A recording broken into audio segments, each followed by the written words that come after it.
Hi everyone, welcome back to Diksha's education hub. तो आज के इस लेक्चर में हम स्टडी करेंगे about the heat transfer, latent heat, flotation, capillarity, surface tension, ऊष्मा स्थानांतरण, गुप्त ऊष्मा, प्लवन, केशिकात्व, पृष्ठ तनाव।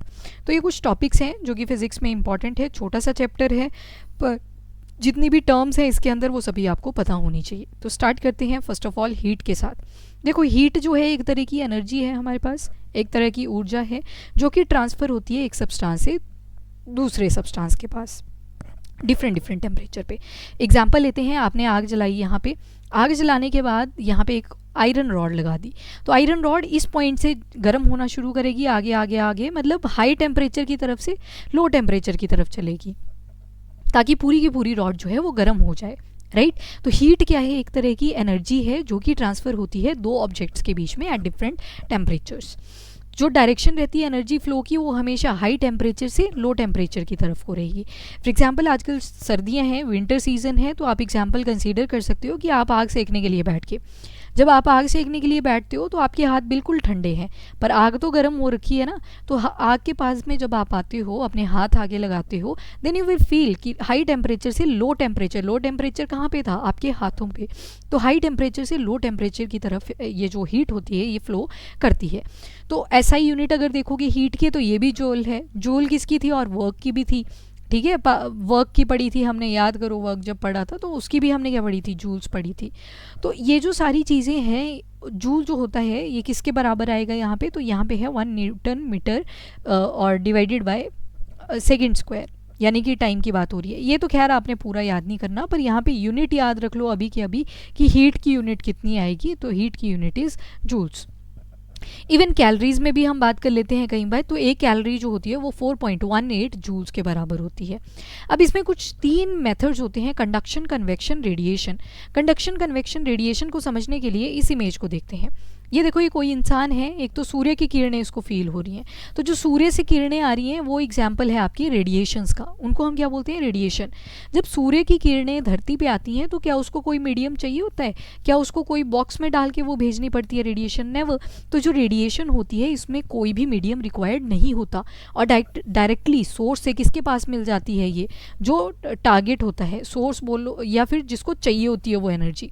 तो रेडिएशन जो होती है ये मीडियम लेस होती है, इसमें किसी मीडियम की ज़रूरत नहीं है, बॉक्स की ज़रूरत नहीं है, किसी पाइप की ज़रूरत नहीं है, कोई चीज़ नहीं यहाँ पे चाहिए। वहीं पे एक और होती है हमारे पास, दैट इज़ कन्वेक्शन। कन्वेक्शन जो है ये हमेशा आपको मिलेगी वर्टिकल डायरेक्शन में। जैसे यहाँ पे इवेपोरेशन हो रही है इस पर्सन की बॉडी से, पर्सपिरेशन भी तो हो रही होगी, तो जब ऊपर की तरफ को ये रेडिएशंस जा रही हैं उसको हम बोल देते हैं कन्वेक्शन। इवन जो हवाएं होती हैं, नीचे से अगर ठंडी हवा आ रही है तो जब इसके बॉडी के आगे जाएगी तो वो गर्म होके निकलेगी। गर्म क्यों हुई? बिकॉज जो बॉडी थी इस पर्सन की वो कैसी थी? वो गर्म हो रखी थी। हवा कैसी थी? ठंडी थी। पर जैसे इस पर्सन को हवा ये क्रॉस करेगी तो आगे जब जाएगी तो हीटेड हो जाएगी। तो ये जो वर्टिकल वाली इमेज में तो सीधी दिखा दी है आपको विंड यहाँ पे, पर it is generally going in upward direction. तो जो वर्टिकल फ्लो होता है, डायरेक्शन होती है, उसको हम क्या बोल देते हैं? कन्वेक्शन वाली फॉर्म। जो क्लाउड्स बनते हैं इवेपोरेशन की वजह से, that is because of convection, right. तो ये सारे प्रोसेसेस हम देखते हैं नेचर के अंदर। एक और फॉर्म होती है जिसको हम बोलते हैं कंडक्शन। अब ये इंसान इस चेयर के ऊपर बैठा हुआ है, जब चेयर के ऊपर बैठा हुआ है तो इसकी बॉडी क्या करेगी? हीट ट्रांसफ़र कर देगी इस चेयर के ऊपर। तो यहाँ पे क्या होगा? This type of process is known as conduction. तो कंडक्शन और कन्वेक्शन में हम क्या देख रहे हैं? मीडियम ज़रूरी था, एक बीच में चीज़ होनी चाहिए दो चीज़ों को जोड़ने के लिए ताकि एनर्जी का ट्रांसफ़र हो सके। एक और एग्जांपल देख लेते हैं। रेडिएशन आपको दूर तक फील हो जाएंगी, जो उसकी गर्माहट आ रही है। अगर आपको अगर ये सेकनी है तो बिल्कुल नज़दीक रखने पड़ेंगे हाथ, तो मीडियम अगेन चाहिए। ये देखो, आयरन रॉड को जब आप गर्म कर रहे हो तो high temperature to low temperature जा रहा है। इन शॉर्ट हम क्या क्या देख रहे हैं? जैसे ये कोई इंसान है, इसकी यहाँ से हवा आई थी ठंडे वाली, कोल्ड, तो इसको जब क्रॉस करके निकलेगी तो वो वार्म जाएगी। क्यों? क्योंकि बॉडी ऑलरेडी वार्म थी, फर्स्ट थिंग। तो यहाँ पे मीडियम चाहिए था और ये टाइप हो जाएगी कन्वेक्शन की, कन्वेक्शन आ जाएगा इसका एग्जांपल। कंडक्शन, ये पर्सन अगर किसी चेयर के ऊपर बैठ रखा है तो जिस चेयर के ऊपर बैठा हुआ था वो गर्म हो जाएगी ना, कॉन्टैक्ट आ गया वहाँ पे, तो कॉन्टैक्ट आने की वजह से उस प्रोसेस को हम बोल रहे हैं कंडक्शन। सबसे स्लो जो होता है वो कंडक्शन ही होता है, सबसे फास्ट जो होगा वो कन्वेक्शन आपको मिलेगा अगर कंडक्शन और कन्वेक्शन में हम देखें। एंड तीसरी चीज़ कहाँ देखी हमने? रेडिएशन। रेडिएशन जो है वो सूर्य से हमें नीचे तक मिल रही थी, पर यहाँ पे कोई मीडियम नहीं चाहिए था, तो दीज आर द 3 फॉर्म्स जिससे जो ये आपकी हीट है ये पास होती है। जैसे कंडक्शन हमने देखी, कंडक्शन में मीडियम का होना ज़रूरी है, कन्वेक्शन में भी मीडियम का होना ज़रूरी है, पर रेडिएशन के केस में हमें मीडियम की ज़रूरत नहीं पड़ती। अब एक कंडीशन होती है वैक्यूम। वैक्यूम जो होता है वहाँ पे कोई भी पार्टिकल नहीं मिलेगा आपको, नो पार्टिकल। तो अगर पार्टिकल ही नहीं है तो मीडियम भी नहीं है, तो कंडक्शन कभी भी मीडियम, अब देखो मीडियम तो चाहिए ना कंडक्शन के लिए, पर वैक्यूम तो बिल्कुल साफ जगह होती है जहाँ पे एक भी पार्टिकल आपको नहीं मिलता। तो उस केस में, कंडक्शन के केस में वैक्यूम में पॉसिबल नहीं होता, conduction is not possible in case of vacuum. वहीं पे अगर कन्वेक्शन की बात करेंगे तो it is not possible in vacuum again, क्योंकि इसको भी मीडियम चाहिए और वैक्यूम के अंदर मीडियम होता ही नहीं है। रेडिएशन जो होता है it is possible in vacuum, क्योंकि रेडिएशन को मीडियम नहीं चाहिए होता। जैसे जो आपकी लाइट है it can cross vacuum at the speed of 3 × 10⁸ metre per second, तो ये क्रॉस कर सकता है जो रेडिएशन है आपका। और कंडक्शन के केस में क्या हुआ, जो ऑब्जेक्ट था, जैसे कोई चेयर के ऊपर अगर बैठा था तो ऐसे थोड़ी हो रहा है उसके बॉडी पार्ट उस चेयर पे रह जाएंगे तभी गर्म होगा। तो यहाँ पे मीडियम जो होता है उसके मॉलिक्यूल को चेंज करने की ज़रूरत नहीं पड़ती, उसकी जो पोजीशन है उसको चेंज करने की ज़रूरत नहीं पड़ती, वहाँ पे जस्ट जो हीट है वो वाइब्रेट करती है विद द मेन पोजीशन। वहीं पे कन्वेक्शन में हम देख रहे हैं कुछ सर्टेन मॉलिक्यूल जो है वो जा रहे हैं बॉडी से, जैसे स्वेट पड़ रखा था तो वो इवेपोरेशन के फॉर्म में निकल रहे हैं, तो that happen in case of convection. और जो रेडिएशन है इसमें तो कोई इफेक्ट पड़ता ही नहीं है क्योंकि मीडियम इसमें होता ही नहीं है। कंडक्शन के केस में जो ट्रांसफ़र होता है हीट का वो किसी भी डायरेक्शन में हो सकता है, इन एनी डायरेक्शन। कन्वेक्शन के केस में हमने देखा ऊपर की डायरेक्शन को जा रहा है, बादल बन रहे हैं ऊपर की तरफ को बन रहे हैं कन्वेक्शन की वजह से। वहीं पे रेडिएशन अगर देखोगे तो यहाँ पे जो ट्रांसफ़र होगा हीट का it can be in a straight path, सारी डायरेक्शन में भी हो सकता है along with the straight path. Conduction जो होती है काफ़ी स्लो होती है, कन्वेक्शन आपकी फास्ट होती है if compare to the conduction, और सबसे जो फास्टेस्ट होती है वो रेडिएशन वाली होती है क्योंकि इसमें कोई भी मीडियम की रिक्वायरमेंट नहीं होती। तो ये सारी एग्जांपल्स आप देख सकते हो। जैसे हाथ के ऊपर आपने आइस को रखा, तो आइस जब रखी तो यहाँ पे एनर्जी का ट्रांसफ़र होगा, आपके हाथ गर्म होंगे if compare to the ice, ice जो है वो पिघलना शुरू कर देगी। वैसे अगर वाटर आप बॉईल कर रहे थे, ये आग रखी यहाँ पे, गैस स्टोव मान लेते हैं, यहाँ पे कंटेनर रखा, तो जैसे ही बॉइलिंग शुरू होगी, यहाँ पे बॉइलिंग या फिर हीटिंग शुरू होगी तो आपकी वेपोरेशन शुरू हो जाएगी, तो वर्टिकल डायरेक्शन रहेगा फ्लो का। एंड सनलाइट का अगर एग्जाम्पल देखोगे तो that comes under the radiation. तो ये सारे एग्जाम्पल्स आप 1 बाय 1 स्टडी कर सकते हो with respect to the forms of heat. एक होती है लेटेंट हीट, लेटेंट यानी कि छुपी हुई, हिडन। जब हमने state of matter and all पढ़ी थी, सॉलिड पढ़ा था, सॉलिड से लिक्विड बन सकता है, लिक्विड से गैस बन सकती है, तो उस टाइम पे हमने इसके बारे में बात नहीं करी थी क्योंकि उसके लिए हीट को पढ़ना ज़रूरी था। हमने देखा जैसे आइस होती है सॉलिड फॉर्म में, लिक्विड में आपको वाटर मिल जाएगा और वाटर वेपर्स मिल जाएंगे in the form of gas. तो बोला जाता है कि जब आइस कन्वर्ट होती है वाटर के अंदर तो एक गुप्त ऊर्जा होती है, गुप्त ऊष्मा होती है जिसको हम बोलते हैं लेटेंट हीट ऑफ फ्यूज़न।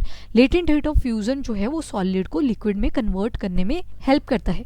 आपने टेम्परेचर इंक्रीज़ किया, that is the separate story, पर आपने किसी ऑब्जेक्ट के ऊपर उस आइस को रख दिया तो तब भी तो वो लिक्विड में कन्वर्ट कर रहा है, वहाँ पर थोड़ी आपने बाहर से कोई टेम्परेचर अप्लाई किया था। तो यहाँ पर बोला जाता है जब सॉलिड लिक्विड में कन्वर्ट होने लगता है तो एक छुपी हुई ऊर्जा होती है बीच में जिसको हम बोलते हैं लेटेंट हीट ऑफ फ्यूजन। जब वाटर से आपको वाटर वेपर बनाने हैं, आपने गैस स्टोव के ऊपर रखा है, हीटिंग हो रही है, हीटिंग होने के बाद वेपर्स बनने शुरू होंगे, तो एट दैट पॉइंट जब वाटर आपका वाटर वेपर्स के अंदर कन्वर्ट हो जाएगा तो उसको हम बोलते हैं लेटेंट हीट ऑफ वेपराइजेशन। उसको क्या बोल देंगे, लेटेंट हीट ऑफ वेपराइजेशन। यहाँ पे एग्जांपल दे रखे हैं, जैसे 80 कैलोरीज पे जो सॉलिड है वो लिक्विड में कन्वर्ट हो रहा है, 80 कैलोरीज, और 1 कैलोरी के अंदर कितने जूल्स हमने देखे, 4.18 जूल्स। और वैसे अगर वेपर स्टेट में कन्वर्ट कर रहे हो तो वाटर को अगर आपने वाटर वेपर्स में कन्वर्ट करना है तो 536 कैलोरीज इतनी हीट रिक्वायर्ड होगी। तो latent heat is nothing but ये छुपी हुई एनर्जी होती है। अब यहाँ पे एक कैपिलरी एक्शन हमें पढ़ना ज़रूरी हो जाता है। कैपिलरी एक्शन में हमें 2 चीज़ों का पता होना चाहिए, एक है कोहेजन और दूसरा है अधेजन। अब देखो, एक पानी का गिलास जब आप लेते हो, पानी के गिलास में आपने पानी डाल लिया, ये वाटर है, ठीक है, तो जब आप पानी को बाहर फेंकोगे तो सारा पानी इकट्ठा ही जाएगा ना, ऐसे थोड़ी होगा एक एक ड्रॉप जाएगी, एक H2O की ड्रॉप गई, दूसरी H2O, वो इकट्ठा जाएगा, ऐसे जैसे स्प्लैश बनेगा उसका, लाइक दिस, इकट्ठा जाएगा सारा का सारा पानी। तो ये जो वाटर के मॉलिक्यूल्स एक दूसरे के साथ में चिपके हुए हैं, that force is known as cohesion. Cohesion. अब हमने पानी फेंक तो दिया ग्लास से, पर थोड़ा सा पानी अभी भी दीवार के साथ चिपका हुआ रह जाएगा, राइट, थोड़ा सा पानी अभी भी दीवार के साथ चिपका हुआ रह जाता है। ऐसे थोड़ी होता कि एकदम से सूख जाता है ग्लास, क्योंकि यहाँ पे पानी के बीच में और जो ग्लास की वॉल थी उसके बीच में एक फोर्स एग्जिस्ट करती है जिसको हम बोलते हैं अधेजन। कोहेजन सेम चीज़ों के बीच में, जैसे वाटर के मॉलिक्यूल्स के बीच में। अधेजन कहाँ पे एग्जिस्ट कर रही थी? उस पानी के मॉलिक्यूल और जो ग्लास की वॉल थी उसके साथ एग्जिस्ट कर रही थी। और इसी एग्जाम्पल को समझने के लिए हम वाटर ले लेते हैं एक तरफ और एक तरफ हम मर्क्यूरी ले लेते हैं। वाटर का केस हमने कैपिलरी के साथ टेस्ट किया, तो बीच में हमने कैपिलरी डाल दी। कैपिलरी इज नथिंग, एक पतली सी ग्लास की एक वायर लाइक स्ट्रक्चर आप अज्यूम कर सकते हो कैपिलरी। तो जब पानी हमने डाला ना इसके अंदर, तो पानी का लेवल यहाँ पे ऊपर तक चला गया। ऊपर तक जाने के साथ साथ यहाँ पे कॉन्केव शेप बनेगी इस तरह से, क्योंकि जो आपका अधेजन होता है that is more than cohesion. Adhesion क्या था? ये था पानी का किसके साथ बॉन्ड? ग्लास की वॉल के साथ बॉन्ड, ठीक है। तो ये आ गया अधेजन। कोहेजन क्या था? सिर्फ पानी का मॉलिक्यूल और दूसरा भी पानी का मॉलिक्यूल, उनके बीच की बॉन्डिंग। तो यहाँ पे हम देखते हैं जब पानी को हम फिल करते हैं तो जो पानी के अधेजन फोर्स होती है वो ज़्यादा होती है देन दैट ऑफ कोहेजन। कि अधेजन मतलब पानी की जो क्षमता होती है ग्लास की वॉल के साथ जुड़े रहने की, दीवार के साथ जुड़े रहने की, वो ज़्यादा होती है if compare to the water के अपने मॉलिक्यूल्स। तो इस वजह से यहाँ पे बनती है कॉन्केव शेप। इवन यहाँ पे भी पानी जो होता है वो ऊपर को आपको ऐसे रेज्ड दिखेगा, ये देखो लाइक दिस, यहाँ पे रेज्ड दिखेगा आपको ये इस तरह से, और कैपिलरी के अंदर कॉन्केव शेप मिल रही है। तो रेज पार्ट क्या बता रहा है कि जो अधेजन फोर्स है वो ज़्यादा है देन दैट ऑफ कोहेजन। दूसरा हमने यहाँ पे कैपिलरी को समझने के लिए एक्सपेरिमेंट किया था कैपिलरी के अंदर मर्क्यूरी का। मर्क्यूरी में हमने देखा कि एक तो शेप अलग सी बनी और दैट इज़ कॉन्वेक्स, और ऊपर से इस यहाँ पे भी क्या हुआ, नीचे की तरफ को जुड़ा हुआ था, क्योंकि जो मर्क्यूरी होता है उसके अंदर कोहेजन ज़्यादा होती है इफ़ कंपेयर टू द अधेजन। मतलब इस जब आप मर्क्यूरी को फेंकोगे ना ग्लास के बाहर, तो सारा का सारा मर्क्यूरी बाहर चला जाएगा, दीवार के ऊपर आपको कोई मर्क्यूरी नहीं मिलता, क्योंकि यहाँ पे अधेजन जो होती है वो कम होती है, वीक होती है। मतलब मर्क्यूरी और जो ग्लास की वॉल है उन दोनों के बीच का जो फोर्स होगा वो आपको कम मिलेगा।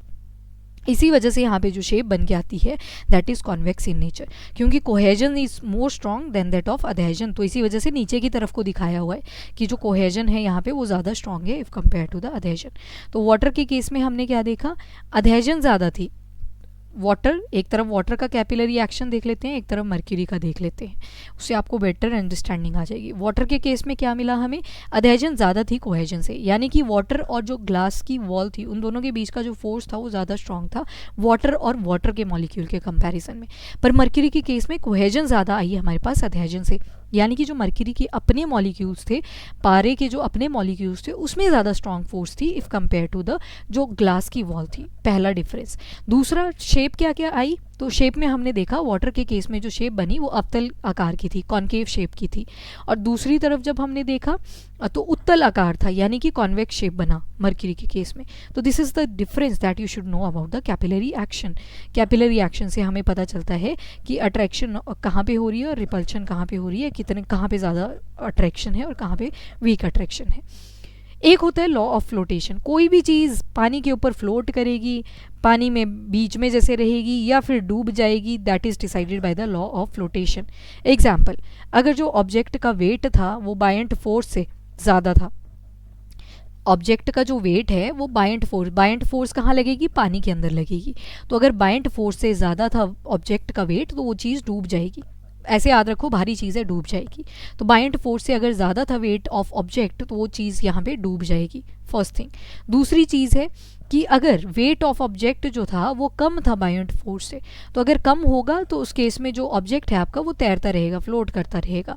और अगर दूसरा केस बनता है कि जो वेट ऑफ ऑब्जेक्ट है वो बराबर है बायंट फोर्स के, तो जब weight of object buoyant force के बराबर होगा तो ये हॉवरिंग करता रहेगा, कभी पानी के ऊपर जाएगा नीचे आएगा, पानी के ऊपर जाएगा नीचे आएगा, लाइक दिस। तो हॉवर करता रहेगा, हॉवरिंग शो करेगा। तो जब बायंट फोर्स से ज़्यादा होगा ऑब्जेक्ट का वेट तो उसके इसमें डूब जाएगी चीज़, उसको हम नेगेटिव बायंसी भी बोलते हैं। और जब आपके वेट ऑफ ऑब्जेक्ट कम होगा बायंट फोर्स से तो उसको हम बोलते हैं पॉजिटिव बायंसी। और लास्ट में हम देखते हैं जब बायंट फोर्स और वेट ऑफ ऑब्जेक्ट इक्वल होता है तो यहाँ पे हॉवरिंग शो करता है और इसको हम बोलते हैं न्यूट्रल बायंसी। तो ये था आपका हीट ट्रांसफ़र का एक छोटा सा कॉन्सेप्ट। और finally surface tension. Surface tension में एक चीज़ याद रखनी है, जो स्मॉलेस्ट फिगर बन सकती है दुनिया के अंदर वो है स्फेयर। तभी तो वाटर ड्रॉपलेट जब रेनफॉल होता है तो स्फेयर फॉर्म में दिखती है ना आपको, कभी ऐसे रेक्टेंगल में नहीं दिख रही, स्क्वायर में नहीं दिख रही, क्योंकि इनमें एंगल्स बन रहे हैं पर्टिकुलर। ये देखो 90 डिग्री का एंगल बनेगा तब जाके यहाँ पे आपके पास ये स्क्वायर और रेक्टेंगल निकल के आएंगे। तो जो सरफेस टेंशन होती है ये किसी भी फ्लूइड सरफेस की टेंडेंसी होती है to shrink into a minimum surface area, छोटे से छोटे आकार में अपने आप को बदल सके। तो वो छोटे से छोटा आकार कौन सा मिलता है यहाँ पे, वो रहता है स्फेयर। तो ये वाटर स्ट्राइडर, वो ग्रीन कलर के आपने पानी के ऊपर चलते हुए देखे होंगे, तो they all move on it because of these phenomenas. Water के ऊपर जो ये लॉ ऑफ फ्लोटेशन के आगे एग्जांपल यहाँ पे साथ में सरफेस टेंशन के अलॉन्ग विद। जॉन्डिस का जो टेस्ट होता है that is again based on the surface tension and floating needle on the surface of water. तो सरफेस टेंशन और लॉ ऑफ फ्लोटेशन के ऊपर ये सारे फंक्शन करते हैं। तो this is all about your heat वाला चैप्टर। अभी के लिए इतना ही। If you like the video do like and share as well as subscribe the channel. Next lecture में अब पढ़ेंगे हम about the sound and finally light. 2 chapter रहते हैं। Thank you everyone, have a nice day, keep studying and keep watching.